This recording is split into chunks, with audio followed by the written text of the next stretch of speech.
Hello dear students, welcome to my English video class for 1st July 2021.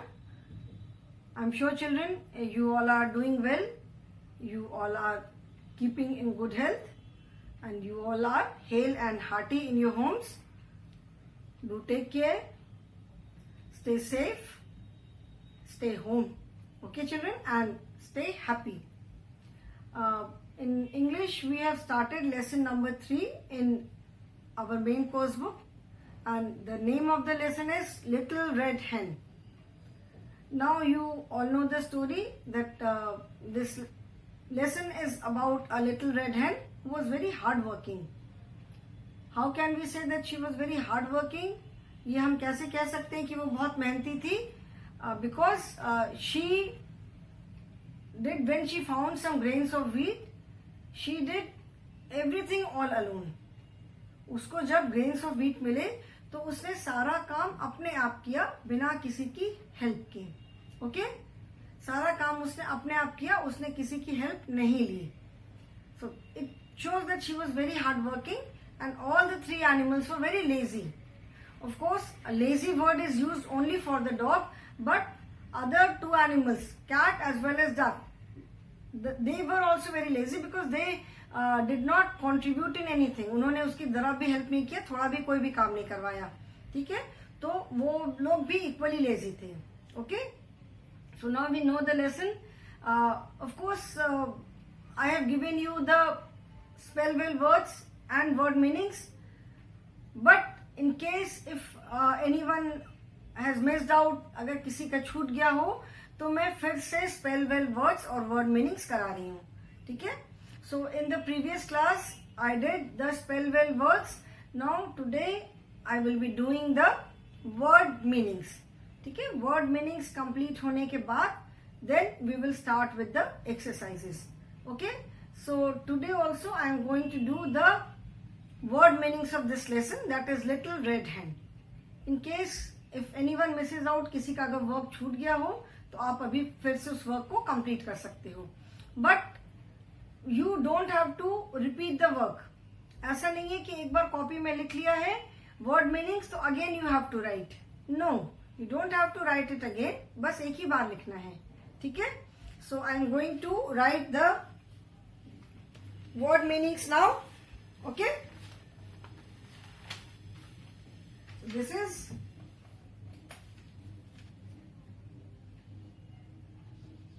WORD word, MEANINGS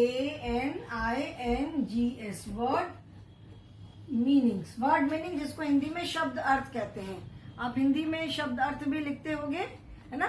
so the word meanings are given in the book. मैं भी वही word meanings करवा रही हूँ, but I have just added 2-3 more words जो कि मुझे लगा कि जिनकी मीनिंग आपको मालूम होनी चाहिए, तो मैं 2-3 और वर्ड्स ऐड कर रही हूँ. ओके, तो इसीलिए आपको you have to write these word meanings in your notebook.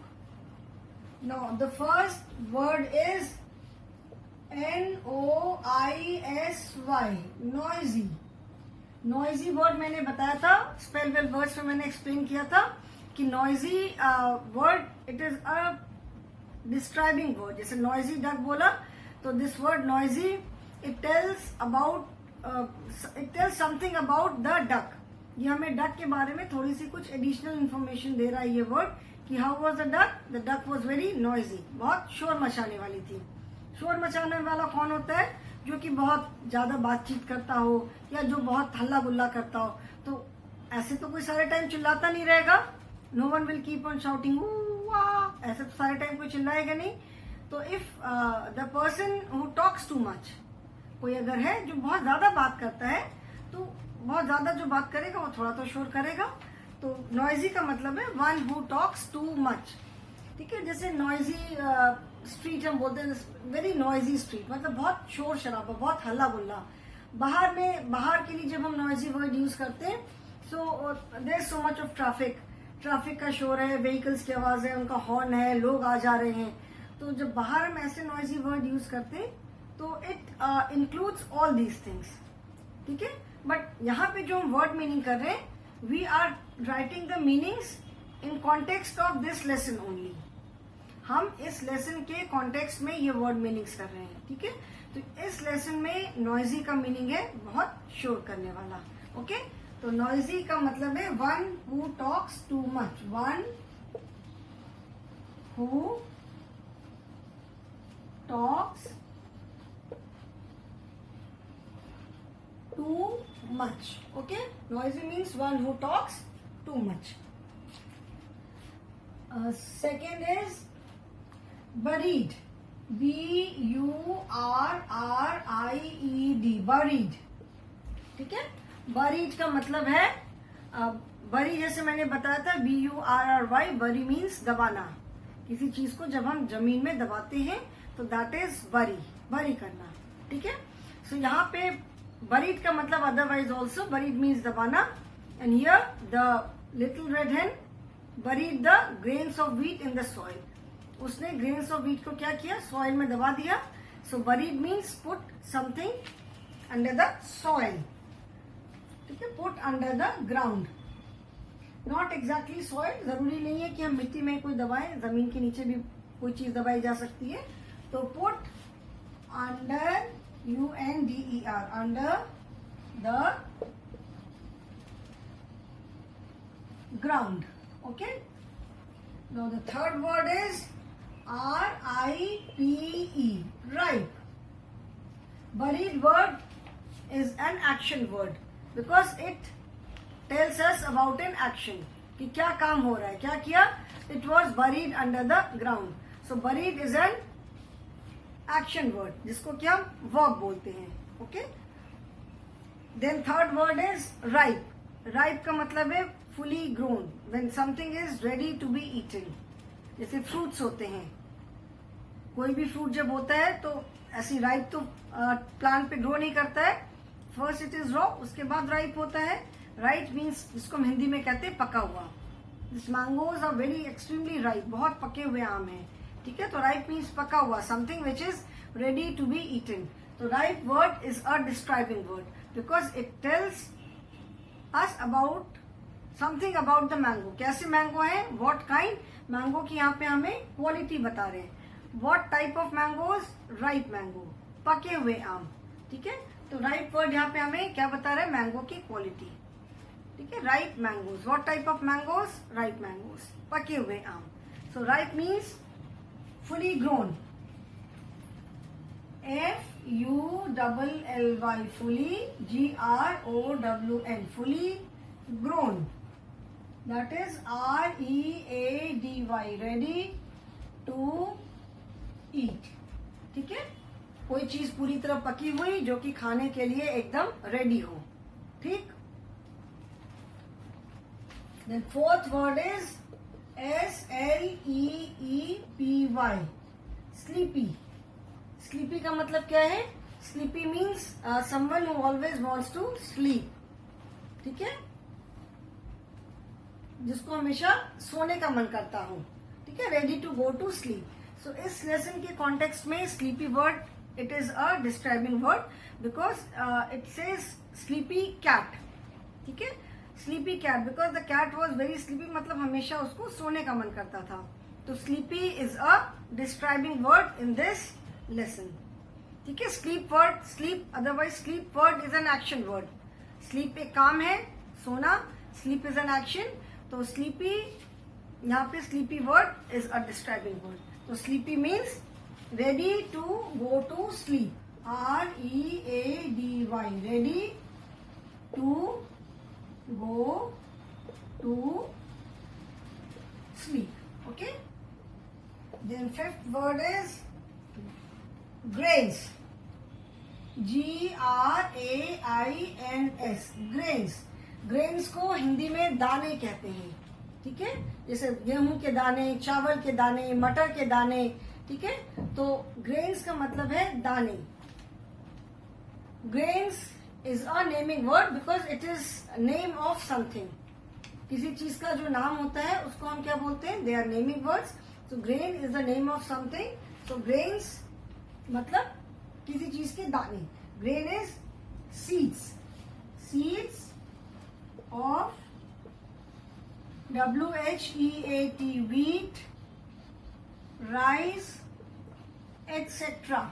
ETC is the short form of etc. ठीक है, etc. जिसको हिंदी में आदि हम लिखते हैं. अभी हम यहाँ पे we can not write all the names. जिस भी चीज के ग्रेन्स होते हैं, जिसके भी सीड्स होते हैं, दाने होते हैं, सारे नाम तो हम यहाँ पे नहीं लिख सकते. तो we write etcetera. Etcetera means आदि. मतलब जैसे गेहूं है, चावल है, एक दो कॉमन एग्जाम्पल मैंने लिख दिया, और इस तरह की और चीजें. तो children write these 5 word meanings, then there are few more. इसको फिर मैं इरेज करूंगी. Okay.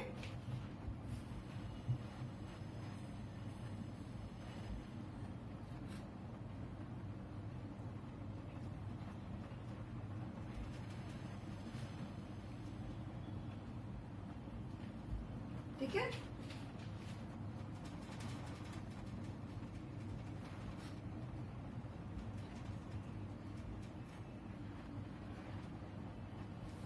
I hope everyone has written. इसको इरेज कर दूं अभी.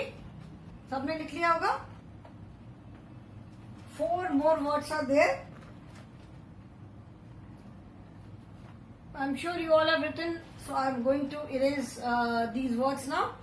These are noisy, one who talks too much, then buried, put under the ground, then ripe, fully grown, or ready to eat. When there are two meanings, ripe का जैसे two meanings are there, fully grown, comma, ready to eat. ठीक है. So you can write just one also, not necessary that you have to write both. Copy में of course अभी आप जब लिखोगे तब आप दोनों वर्ड मीनिंग्स लिखोगे. बट व्हेन ड्यूरिंग एग्जाम, जैसे जब एग्जाम होता है, कभी आपको जैसे जब लिखना है, टेस्ट एग्जाम है, तो in that case you can right either of the two. जरूरी नहीं है कि उसमें भी आप दोनों ही लिखो. अगर दोनों नहीं याद आता है तो आप दोनों में से राइट का अगर मीनिंग है तो you can write fully grown और you can write ready to eat. Okay, both are correct. Then sleepy, ready to go to sleep. Ready मतलब सोने के लिए तैयार होना. सोने के लिए आप तैयार कब होते हो? व्हेन यू फील स्लीपी, जब टाइम होता है हमारा सोने का, जब हमको नींद आती है. Okay. And grains, seeds of wheat, rice, etcetera. ETC is the short form of etcetera. Hindi में जिसको हम कहते हैं आदि, इत्यादि. Okay. Now I am going to rub this. 4 more words are there. These are, the 6th word is, grains तक मैंने लिखा ना. 6th word is THRESH, thresh. Thresh is an action जिसमें क्या करते हैं, जो ग्रेन्स होते हैं, जो सीड्स होते हैं, उनको प्लांट से अलग किया जाता है. जितने भी इस तरह की जो क्रॉप्स हैं जिसमें ग्रेन्स होते हैं, जैसे व्हीट है, राइस है, और भी और बहुत तरह की जो पल्सेस होती हैं, दालें होती हैं, सब में क्या होता है, सब में से सीड्स को प्लांट से अलग किया जाता है. So this process is known as threshing. जो प्रोसेस होता है जिसमें कि सीड्स को प्लांट से अलग करते हैं, that process is known as threshing. और इस काम को करने के लिए देयर आर सेपरेट मशीन्स. हो सकता है बहुत सारे बच्चों को मालूम होगा जिनके यहाँ विलेज में फसल वगैरह क्रॉप होती है और ये सब काम होता है, तो थ्रेशिंग की मशीन होती है. ठीक है, जहाँ पे क्योंकि क्रॉप्स तो बहुत सारी एक साथ होती है, तो क्रॉप्स को लेकर जाते हैं एंड वहां पे थ्रेशिंग मशीन में सीड्स को प्लांट से अलग किया जाता है. तो इस प्रोसेस को थ्रेशिंग बोलते हैं. So this is an action word because it tells us about kind of work. कोई काम बता रहा है ये हमें. So thresh, it is an action word. So thresh is to separate the to, SEPARATE, to separate the grains, to separate the grains from the plant by beating. Beating मतलब उसको, जिसको कहते हैं पीट करके. ठीक है, बीट मतलब यहाँ पे मारने वाला नहीं है. Since in this lesson, in the story, there was only one plant, सिर्फ एक व्हीट प्लांट था, तो हैन ने उसको अपने विंग से थ्रेश कर लिया. बट जब बहुत सारे, जैसे पूरी क्रॉप होती है, बहुत सारा होता है, तो उसको थ्रेशिंग मशीन में करते हैं. प्रोसेस वही है उसमें से, बट उसमें क्या होता है, मशीन में अपने आप पूरा मशीन से प्रेशर डाल करके उसको पूरा अलग करते हैं। तो thresh is to separate, separate मतलब अलग अलग करना, ठीक है। सेपरेट, सेपरेशन, सेपरेट मतलब अलग अलग करना। To separate the grains from the plant by beating, मतलब ग्रेन्स को प्लांट से अलग अलग करना। ओके, अलग करना कैसे? बाय बीटिंग, पीट पीट करके। फिर से मैं बता रही हूँ, जब पूरी क्रॉप होती है तो it is done in threshing machine. Then seventh word is bill, BILL. It is a tool to cut. Bill, जैसा पिक्चर में बुक में आपने देखा कि बिल इस शेप का एक इंस्ट्रूमेंट है ना, ऐसे उसका हैंडल होता है एंड इट इज लाइक ऐसे जाकर के फिर ऐसे राउंड आता है ये, ठीक है। बीच से थोड़ा ब्रॉड होता है फिर ऐसे होता है, ठीक है। ये जो इसकी एज होती है बहुत शार्प सी होती है, तो एक हाथ में ग्रास वगैरह पकड़ करके दूसरे हाथ से उसको कट करते हैं। तो हैन ने कैसे किया, जो वीट प्लांट था उसको उसने बिल से कट किया, ठीक है। तो bill is a tool to cut. Tool का मतलब होता है कोई इंस्ट्रूमेंट, हिंदी में जिसको कहते हैं कोई उपकरण, ठीक है। जैसे anything which make our work easier, जैसे सीजर्स होती हैं, चाकू है, ठीक है। These are tools to make our work easier. तो बिल जो है it is a tool and instrument which is used to cut, ठीक है। So bill is a tool to cut. Then eighth word is baked, BAKED. The hen, little red hen, baked the bread. So bake is a form of bake is cooked by dry heat, ठीक है। Bake जैसे cook करते हैं, cook में आग पे खाने की चीजों को रखते हैं, आग पे रख के पकाते हैं। बेकिंग में आग पे नहीं रखते हैं, ठीक है। जो इलेक्ट्रिसिटी से हीट होती है, ड्राई हीट, सूखी मतलब जो हीट होती है। So bakery is a form of cooking, खाना बनाने का एक तरीका है बेकरी। तो there are some things which are baked, जैसे केक है, ब्रेड है, ठीक है। जो आप पिज्जा खाते हो उसका जो बेस होता है, बंस खाते हो, बर्गर में जो बंस खाते हो, these are not cooked, these are baked. तो जो इन चीजों को जिनको ड्राई हीट में पकाते हैं, बनाते हैं, they are known as bakery items, baked. So baking is a form of cooking only where dry heat is used. So baked means cooked by dry heat. Baked is also an action word. ये क्योंकि हमें क्या बता रहा है, अ form of cooking, खाना बनाने का एक तरीका। My mother baked cake for me on my birthday, मेरी मम्मी ने एक केक बेक किया, okay. And ninth word is grind, GRIND, grind, it is GRIND।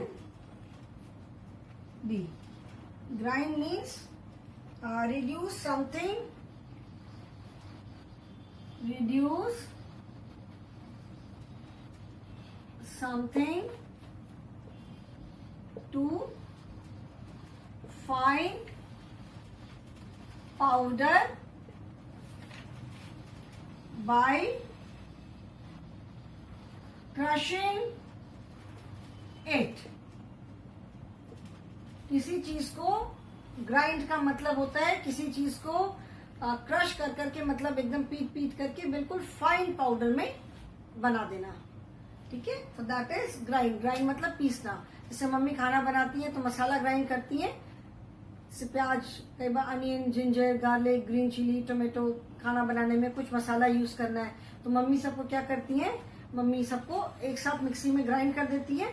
तो क्या होता है, वो फाइन पेस्ट बन जाता है। जो गीली चीज होगी वो पेस्ट बनेगी और जो ड्राई चीज होगी वो पाउडर बनेगा, ठीक है ना। जो कोई अगर जैसे अनियन वगैरह, वो दीज आर वेट, तो उसको जब हम पीसेंगे तो वो गीला गीला पेस्ट बनेगा।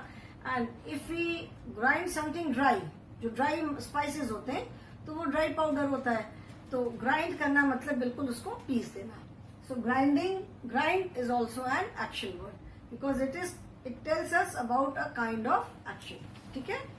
Now again children, this is the instruction for you. Write the word meanings in your English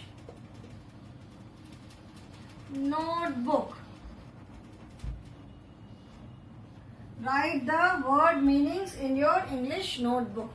ठीक है, ये आपको वर्ड मीनिंग्स अपने इंग्लिश नोटबुक में लिखना है एंड लर्न करना है.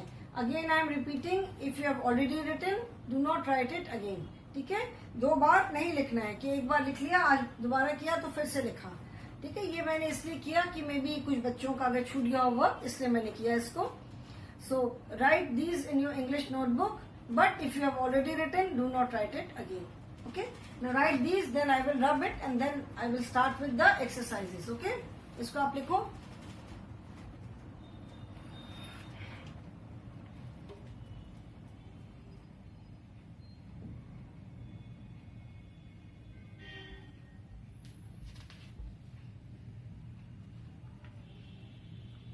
I hope children you have written. चलो I'll give you 1 minute more.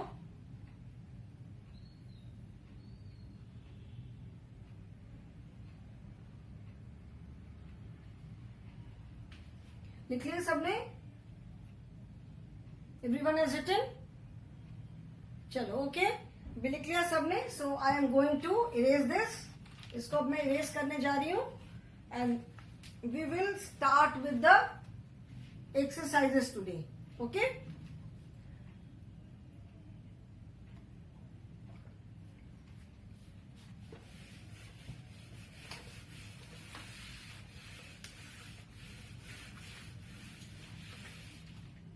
now children, open page number 24 in your English course book. This is your English course book, page number 24. ठीक है? So as always we जैसे बाकी lessons में भी first exercise हमारी क्या होती है? That is comprehension. Okay? In all the lessons, whether it is a lesson or a poem, you will see that the first exercise always is comprehension. This is सबसे पहले क्या जरूरी है, ये चेक करना जरूरी है कि आपको लेसन समझ में आया कि नहीं आया, whether you have understood the lesson और नॉट. ठीक है, अगर आपको समझ में नहीं आया है लेसन तो you will not be able to answer, you will not be able to do the exercises. So that is why this is the reason कि हर एक लेसन में फर्स्ट एक्सरसाइज जो है that is always comprehension. Now in comprehension there can be different exercises, है ना. हर बार कॉम्प्रिहेंशन में सेम एक्सरसाइजेस नहीं होती हैं. कॉम्प्रिहेंशन में अलग अलग एक्सरसाइजेस हैं. कभी क्वेश्चन आंसर हो सकता है, words are given, choose the word and complete the sentences, that is fill in the blank हो सकता है. Sentences are given but they are not given in proper order, उसको आप प्रॉपर ऑर्डर में लगाओ. ठीक है, वो हो सकता है. So there can be whether say true or false, whether the given sentence is true or false. So comprehension में there can be different exercises. Okay, so in this lesson the first exercise is answer the following questions. ठीक है, इसको आज हम written work नहीं करेंगे. We will not be doing the written work. We will do the question answers orally today. ठीक है, आज मैं आपसे पहले पूछूंगी. We will start with comprehension. COMPREHENSION. Okay. Question answer written work आज मैं नहीं कराऊंगी, अदरवाइज एक दिन में बहुत सारा रिटन वर्क हो जाएगा. So we will just do the question answers orally. Answer the following questions. QUESTIONS. And first question is, where did the LITTLE little red hen live? ठीक है, ओरल भी तो आंसर्स बोलना आना चाहिए ना. आप लिखोगे कैसे? आप तब तक नहीं लिख पाओगे जब तक ओरली बोलना नहीं आएगा, जब तक आंसर नहीं मालूम होगा. So the first question, comprehension word, please remember comprehension का मतलब है अंडरस्टैंडिंग. ठीक है, सो नाउ क्वेश्चन आंसर में you have to write complete sentence. ठीक है, सिर्फ एक वर्ड नहीं लिखना है कि where did the little red hen live, मतलब लिटिल रेड हैन कहाँ रहती थी. सो वी ऑल नो, अभी तक सबको याद होगा कि she lived on a farm. कहाँ रहती थी वो? एक फार्म पे रहती थी विथ 3 of her फ्रेंड्स. ठीक है, तो when you write the answer सिर्फ आप फार्म नहीं लिखोगे, you will write the complete sentence. Now here in question you will see that the question is, where did the little red hen live? Live is again an action word. Live का मतलब है रहना. तो question में when we use did के साथ हम action word का मेन फॉर्म यूज करते हैं. We do not use two past tense together. ठीक है, so where did the little red hen live? The little red hen lived. When we write the answer, answer में हम ये did नहीं use करते हैं, तो जो verb है उसका past form हम यूज करते हैं. So where did the little red hen live? The little red hen lived on a farm. Okay, the little red hen lived on a farm. Okay, second question is, the little red hen lived on a farm with a sleepy cat, a lazy dog and a noisy duck.